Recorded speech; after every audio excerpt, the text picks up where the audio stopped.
জনগণের নির্বাচিত সরকারকে হটিয়ে ক্ষমতা দখল করে সে অবৈধভাবে, অসাংবিধানিকভাবে সে যে ক্ষমতা দখল করলো, নির্বাচন দিল, তার কি সে অধিকার আছে নির্বাচন দেবার?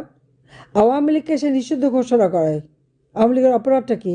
আমার বিরুদ্ধে বলেছে আমি নাকি 1400 মানুষ হত্যা করেছি। আমি তো কোনো মানুষ হত্যা করি নাই। আমি কেন হত্যা করতে যাব? আমি তো মানুষের অধিকার প্রতিষ্ঠা করেছি, মানুষের আর্থসামাজিক উন্নয়নের জন্য কাজ করেছি।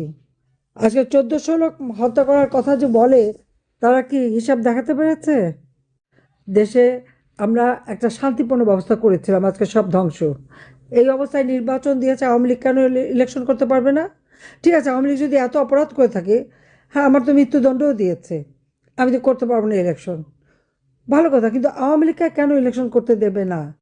জনগণ সিদ্ধান্ত নিক, নির্বাচন অবাধ নিরপেক্ষ নির্বাচন করুক, জনগণ সিদ্ধান্ত নিক কাকে তারা চায়।